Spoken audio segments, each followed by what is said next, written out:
మీ car EMI కట్టలేకపోతున్నారా? మీ car EMI మేము కడతాం. ఈ నెంబర్కి కాల్ చేయండి. నమస్తే, వెల్కమ్ టు సుమన్ టీవీ. నేను మీ సంజయ్. ఈరోజు మనతో పాటు ఉన్నారు motivational speaker and life coach Vidya గారు. మ్యామ్తో మాట్లాడి కొన్ని విషయాలు తెలుసుకుందాం. నమస్తే అండి. నమస్కారం అండి.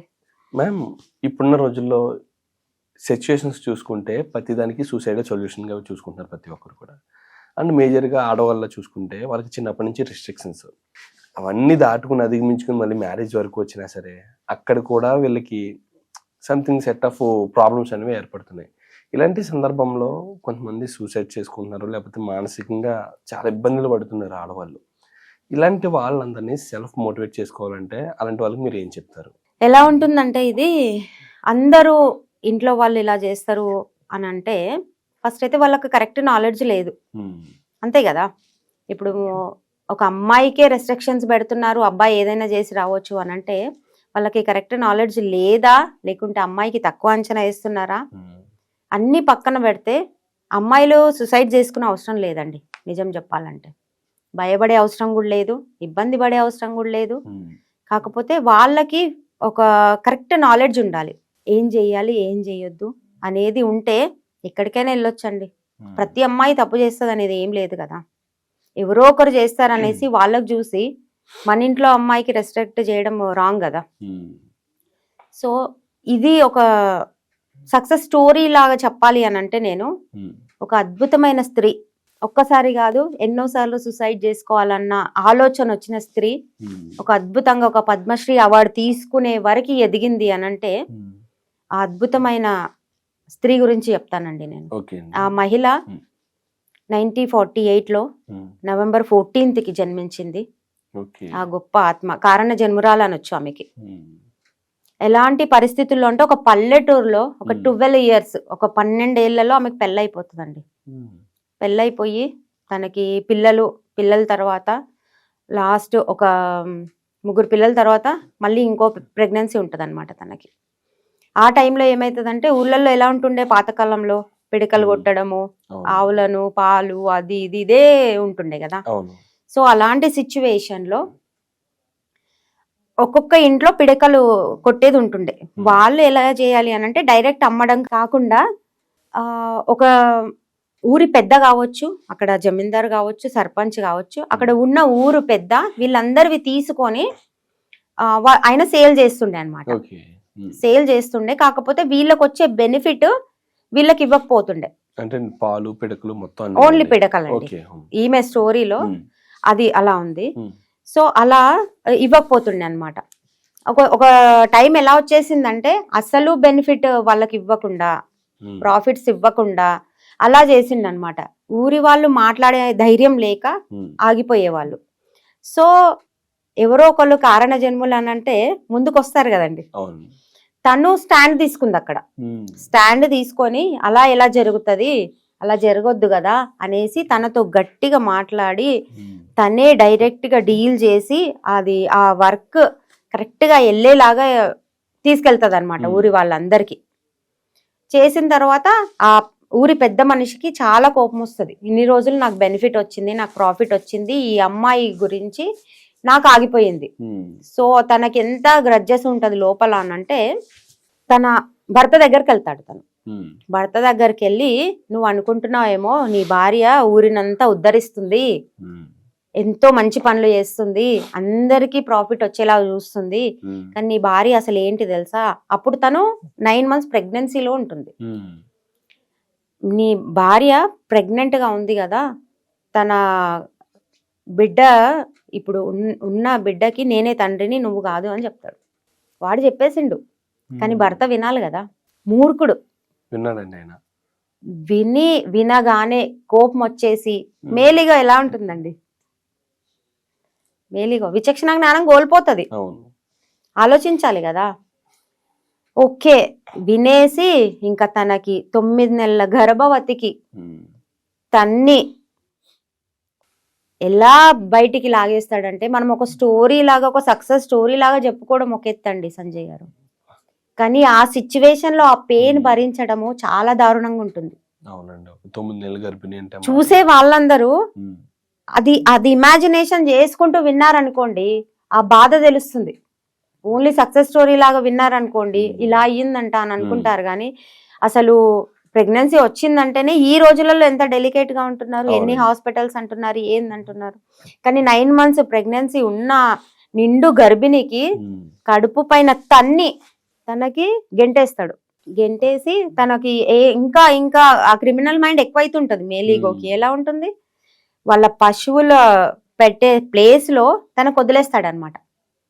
తనకు వదిలేసి తను చచ్చిపోవాలని ఆ పశువులన్నిటికీ వదిలేస్తాడు. కట్టేసి ఉంటాయి కదా, కట్టేసి ఉంటే తన చంపకుండా తన్నేస్తాడంటే యాక్చువల్ గా ప్రెగ్నెన్సీ పోతుంది. కానీ నేను ముందు చెప్పాను కదా తను కారణ జన్మురాలు అనేసి, అక్కడ వదిలేసి వాటన్నింటికి కట్లన్నీ విప్పేసి వదిలేస్తాడనమాట.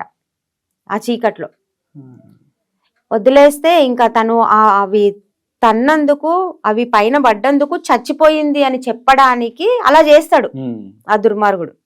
నేను అలానే అంటానండి. ఎందుకంటే ఒక స్త్రీ నిన్ను నమ్ముకొని వచ్చింది అంటే అంత చిన్న ఏజ్ లో నువ్వు రక్షించే బాధ్యత నీదే. తప్ప ఒప్ప పక్కన పెట్టాలి, కానీ ప్రొటెక్ట్ చేసే బాధ్యత మనదే కదండి. అలా వదిలేస్తారు. వదిలేసి అసలు ప్రకృతి, ఒక యూనివర్స్ ప్రొటెక్షన్, ఒక దైవము అంటే అక్కడ చూస్తామండి మనం. అందులో ఒక ఆవు వచ్చి తనకు ప్రొటెక్ట్ చేస్తుంది అనమాట. వేరే ఆవులు పైకి రాకుండా తనకి ప్రొటెక్ట్ చేసి అక్కడే తనకు డెలివర్ అయిపోతుంది. అక్కడ తన్నేస్తాడు కదా వాడు, అక్కడే డెలివర్ అయిపోతుంది తనకి. అందులో నుంచి ఒక ఆవు పక్కన వచ్చి తన పైనుండి అక్కడ డెలివర్ అయిపోతుంది. తను భయంతో ఆ డెలివరీ కాగానే ఆ బొడ్డుతాడు కట్టు కూడా కాదు, అలానే తను భయంతో తన పాప పుడుతుంది అనమాట. పాపను రక్షించుకోవడానికి అలానే వెళ్ళిపోతుందండి భయంతో. ఈ రోజులలో అలా చేస్తారండి? లేదండి. అక్కడ కూడా తను చచ్చి బ్రతికింది కదా, అలానే తీసుకొని వెళ్ళిపోతుంది తను.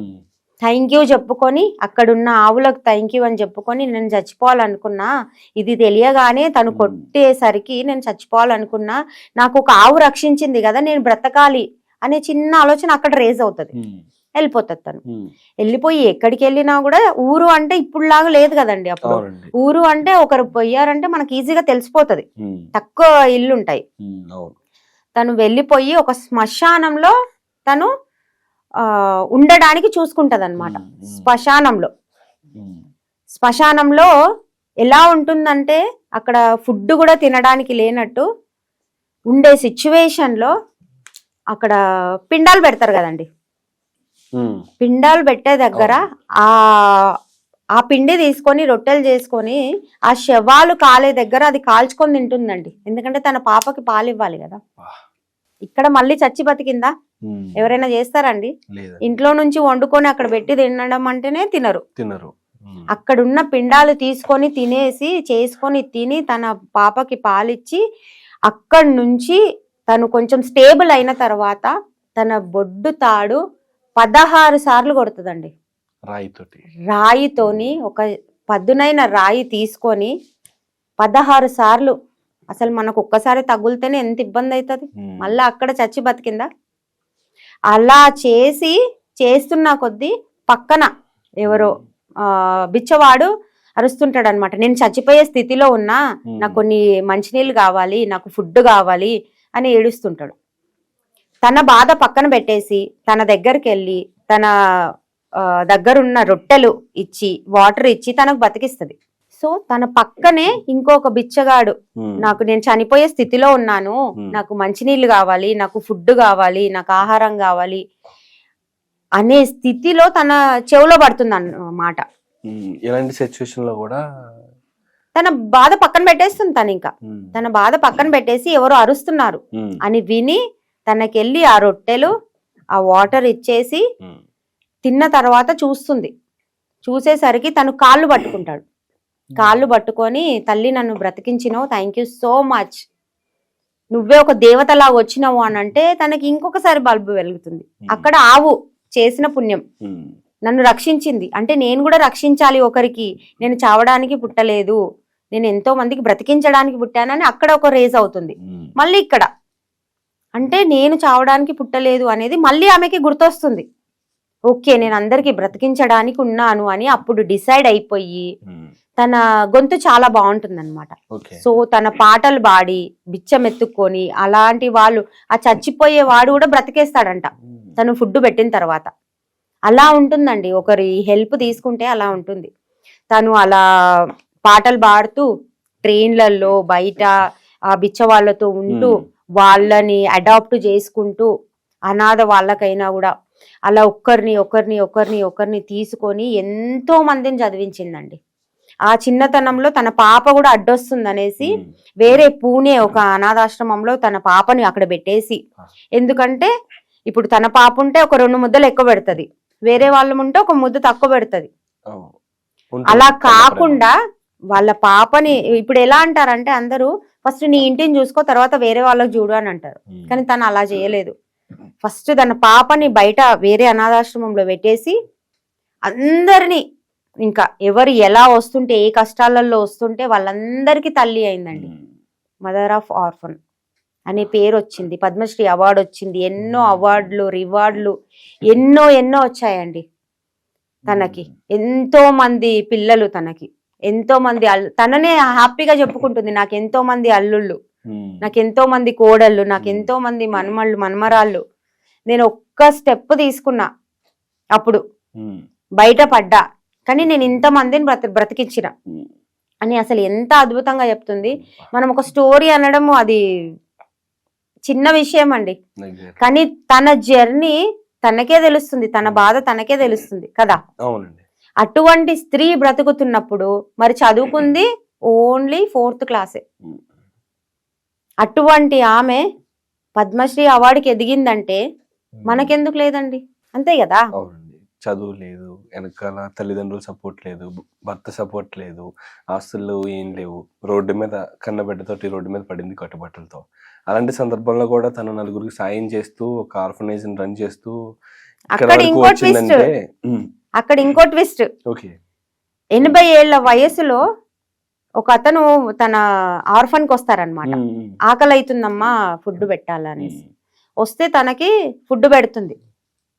ఫుడ్ పెట్టి తర్వాత మంచినీళ్ళు ఇచ్చిన తర్వాత తను అడుగుతారు, ఎలా చేస్తున్నావు అమ్మా నువ్వు ఇదంతా అనంటే, ఏం లేదు, తను నా భర్త కొట్టి నాకు గర్భవతిగా ఉన్నప్పుడు, నిండు గర్భవతిగా ఉన్నప్పుడు కొట్టి బయటికి గెంటేస్తాడు. సో నాకు అలా ఇంత చేయగలిగాను నేను అని చెప్తుంది. తను ఎవరో కాదండి, వాళ్ళ భర్తనే. తను ముందే గుర్తుపట్టేస్తుంది, తను ముందే గుర్తుపట్టేసి ఫుడ్ పెడుతుంది. తల్లి, ఒక స్త్రీ మనసు అంటే అదండి. ఒక భర్త చిన్న విషయానికి కోపం తెచ్చుకొని ఏదేదో చేసేస్తాడు, కానీ ఆడది అలా చెయ్యదు. ఎన్ని తప్పులున్నా తన కడుపులోనే పెట్టుకొని తన మనసులోనే పెట్టుకొని ఒక మగాడికి చూసుకుంటుంది ఒక తల్లిలాగా. కానీ మగాడికి ఆ తెలివి ఉండదు. కానీ తను ఫుడ్ పెట్టి ఇలా చెప్పేసరికి తను షాక్ అన్నమాట. ఓకే, తను అప్పుడు గుర్తుపట్టి నేను ఇక్కడే ఉంటా అంటే, అది చిన్నపిల్లల ఆర్ఫన్ కాబట్టి నువ్వు ఇక్కడ కాదు అక్కడ ఉండాలని ఎండ్ ఆఫ్ ద ఆయన లాస్ట్ బ్రెత్ వరకు తను చూసుకుంది. అలా ఎవరైనా చూసుకుంటారా అండి? నిండు గర్భవతికి కొట్టి పంపించేస్తే ఇంకా దీనికంటే మనకి ఇంకా అన్ని ఫెసిలిటీస్ ఉన్నాయి ఈ రోజులలో. పోలీస్ స్టేషన్స్ ఉన్నాయి, కేసెస్ పెట్టొచ్చు, ఎన్నో చేయొచ్చు. ఎందుకు భయపడాలి, ఎందుకు సుసైడ్స్ చేసుకోవాలి?